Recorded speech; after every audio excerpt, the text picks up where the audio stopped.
So, dear guests, dear friends, online in the Zoom area somewhere, and everybody here in the room, welcome. This is the Ibis Styles Center, a hotel in very downtown Budapest. My name is István Hegedűs, and I am the chairman of the Hungarian Europe Society, which has organized this event for today afternoon and tomorrow morning on the topic of the European elections mostly, but some other issues which are related to the future of liberal democracy. Before making a welcome speech, I would like to welcome you all, and especially our guest and representative of our sponsor, the Friedrich Naumann Foundation for Freedom, the Friedrich Naumann Stiftung für Freiheit in Germany. We have had a very long cooperation with the foundation. Actually, personally, it leads back to the period of the regime change in Hungary in '89, but ever since then, we have had a very friendly and effective, efficient cooperation with the Naumann Stiftung. Its representative today is Mr. Richter. He is a relatively new boss here in the region, the leader of the Prague office of the Friedrich Naumann Foundation, which is responsible for Central Europe and the Baltic states. And Mr. Richter has a long experience, actually a global experience. You lived in Argentina, in Korea, so you can bring in some ideas well beyond our expectations. But as far as I know, you are very happy to be back to Europe regarding your German background, and here in Central Europe and now in Budapest, I think you feel quite familiar. So I will just give you the floor to make a short welcome speech as well, and then I will follow, and then later on we will start with our real program, with our first session today afternoon and tomorrow morning. I hope you will stay with us and you will enjoy our event. So, Mr. Richter, please come and make your speech.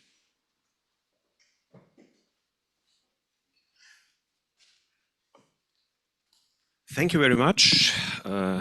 Wait a second. Give me 1 second. You can hear me? It's fine. I think I can take it like that. So it's more dynamic maybe. So thank you very much. It's a great honor and pleasure to be here, to be back in Budapest. I was introduced. Thank you very much. So I'm quite new, that's right, here in the region. I'm based in Prague, so our Naumann Foundation's office here for Central Europe is based in Prague. And yeah, we are in charge of our activities, of Naumann Foundation's activities in 8 countries, 8 Central European countries, plus 5 countries in Central Europe, plus the Baltic states. So I'm traveling a lot, but it's always a pleasure to come here to Budapest. I think it's the third visit within the past few months, so always a pleasure. That is right, I was based, amongst other things, in South Korea between 2012 and 18, and we have some experience, I have some experience with North Korea as well, and that is so talking about countries with real structural problems, and changing societies and so on and so forth, communist experience, so that is something, maybe we can talk about that later.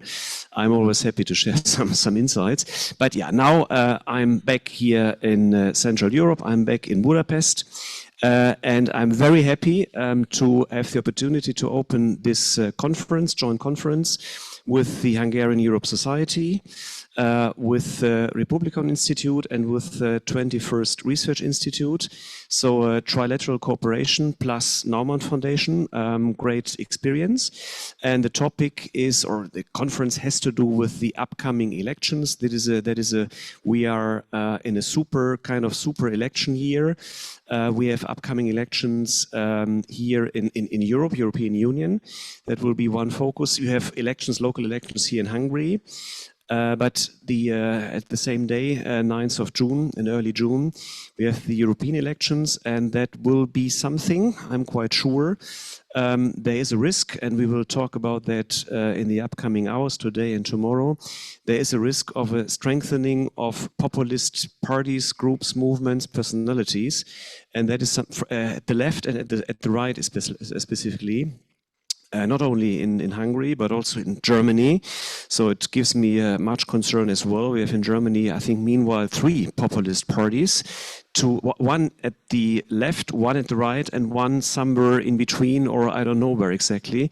So that definitively is a topic, and we as Democrats, centrists, liberals, Republicans, we need to have an eye on that. So I'm very interested now in listening to the debates, the presentations.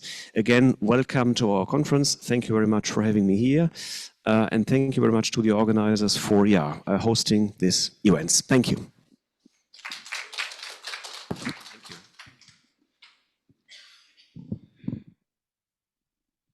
Thank you, Lars-André Richter. Actually, I will just follow up, continue what you have started to talk about, certainly because of our topic, what we will discuss today and tomorrow. What I would like to start with is a very short welcome speech, actually not a real presentation. We will have plenty of experts who will go more deeply into our themes. What I would like to say that from our perspective, let's say the perspective of the Hungarian Europe Society, this election, the European election on the 9th of June, has a very special characteristics. There is a main cleavage today in Europe, and actually not only in Europe, between, how to say, the populist, illiberal, anti-European, anti-American versus the liberal, democratic, pro-European and Atlanticist political forces. So I think we want to focus on this special cleavage mostly. However, there are, of course, internal differences within the democratic political camp. And this is also important that in many countries, citizens still can vote for liberals, Greens, center-right or socialist political forces. But especially from a Hungarian perspective, the real issue is whether you belong to the populist, illiberal camp or the other one, which still wants to fight back to the populist, illiberal claim. So that's why I cannot overemphasize the importance of the European elections. A lot of people, politicians, are usually asked, what is the significance of these elections? I think from our perspective, it's the question whether Hungary will remain relatively isolated because of the maneuvers of the Orbán regime, or whether, as Mr. Richter mentioned, there will be a sort of new emergence of populist, like-minded, mostly actually in his case, right-wing populist parties with those who he might, or Hungarian government might cooperate with.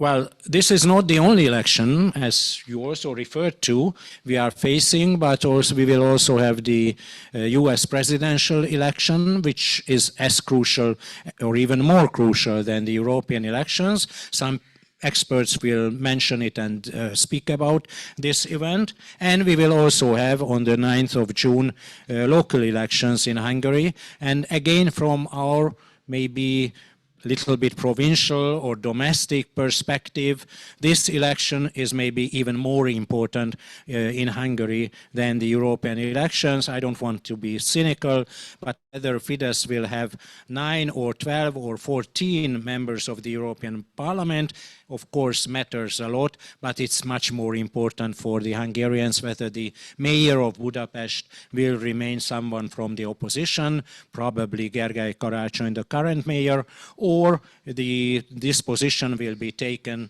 by Fidesz as well. So what I want to mention very briefly, there might be many scenarios what will happen. during and after the European elections in Europe, in Hungary, and globally. I try to be very short. First of all, things might go wrong, and things might become even worse than today. And Mr. Richter already mentioned the dangers of populist sort of earthquake at the elections or later on, even if it's less likely today than maybe a couple of months ago what the foresight was, but it's still on the agenda. We already experienced some very bad surprises in recent years. The victory of Trump some years ago, Brexit, and so on. So we have to be very careful and to forget this potential scenario.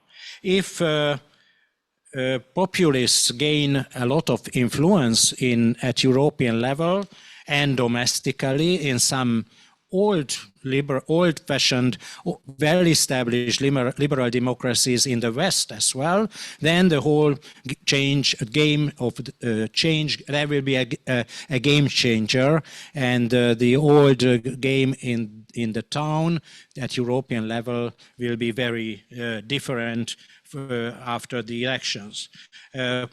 We might see a decline of liberal political regimes in Europe, and also a decline of what we today call tolerant societies, and we will have maybe very different political climate socially and politically. In Hungary, what I would like to mention that after the elections, we might face a potential backlash from the government. Now we have a very tense period. I mean, Fidesz has a very tense period. Crisis after crisis, which is very new for them, and Orbán cannot control the political agenda at the moment. But we don't know what will happen after the elections, and it's possible that today even the resignation of the President of the Republic and a defection, a very noisy defection from the inner Fidesz circles by a new political entrepreneur or politician has shaken actually the surface of Fidesz power. But we don't know what will happen after the elections. And what I want to say, and give you an example, many of you know that there is a new office called Office for Sovereignty Protection, which has a new leader, Tamás Lánci. And I just want to recall what he said recently. His office role will be to investigate foreign influence in Hungary. And he recently claimed that the penal definition of high treason should be reviewed because he believes that opposition figures who agree with the European Commission about Hungary's frozen funds act dangerously against their own nation. Now, what if Hungarian MEPs who want to defend the financial interests of the European Union against a corrupt political regime and then member state government would vote in favor of a law in the European Parliament which might be interpreted as against the Hungarian nation. Well, such a new claim and a very different situation would, of course, create a new conflict between Orbán's regime and the European institution.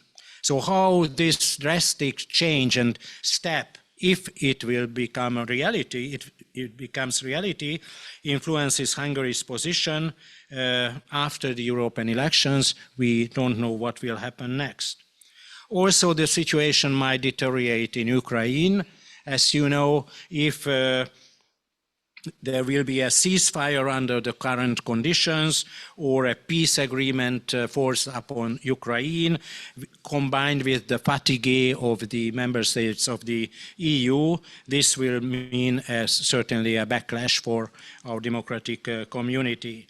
And in the US, as I mentioned, if we see the comeback of Trump's presidency, the current transatlantic alliance, the good relationship will deteriorate again, and there will be a sort of international disorder. We are going to talk about it in more details later. Now, the second scenario, things remain more or less the same as today. There will be a dominance of European democratic liberal elites, more or less united in the most important issues like like the deterrence of imperialist Russia, maybe not exactly what to do, there will be a lot of differences, a ongoing struggle for energy independence from Russia, green transition, fight against climate emergency, and so on. The populist alternative will remain here and will threaten the status quo, especially in some Visegrad countries and of course at national levels.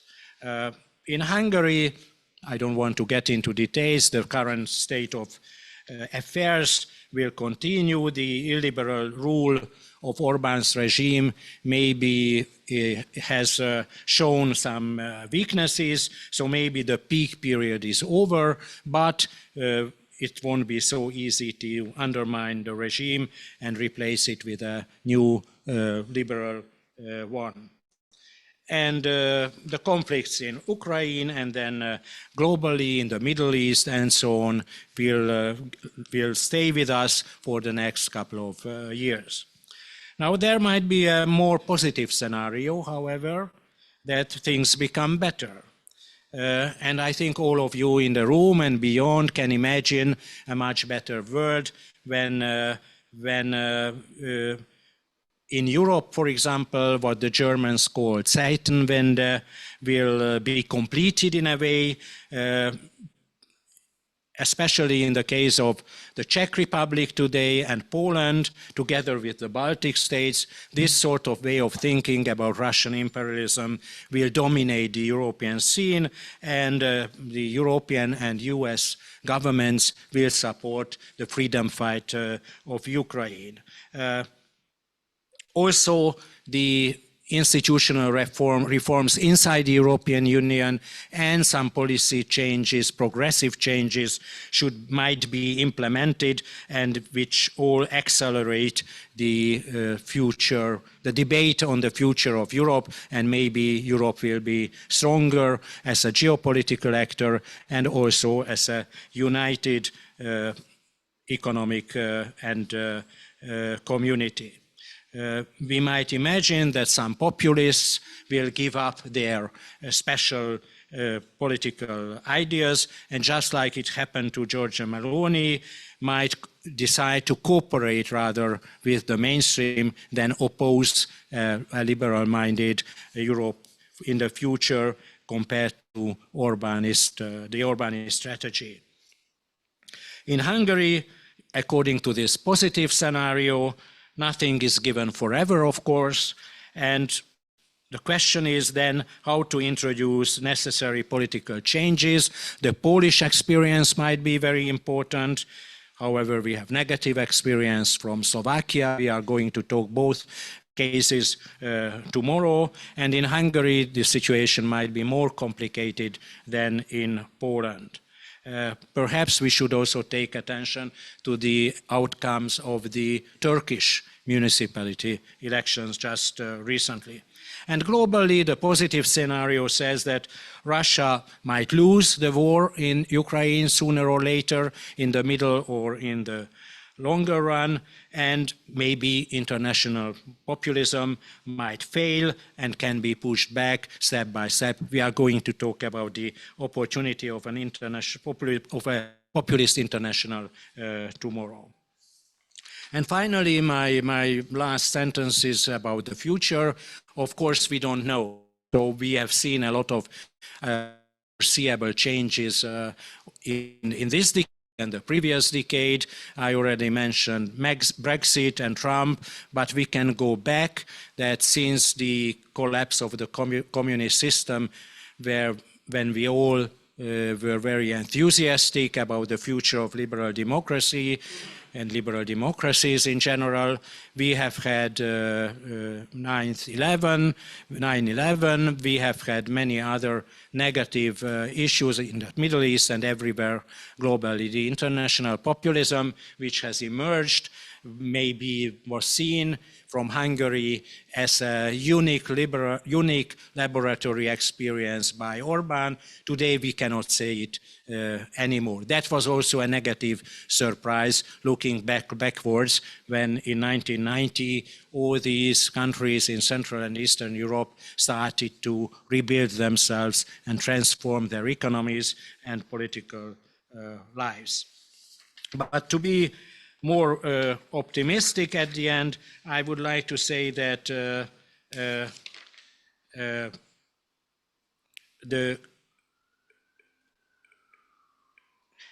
that we will have speakers, and that's a side note from, as Mr. Richter already mentioned, from the 21st Research Center and the Republikon Institute in Hungarian, who will talk about the changing attitudes of Hungarian citizens, and that's also an important issue, how the people themselves look at the illiberal regimes, and there is a hope that a shift might happen sooner or later inside the societies.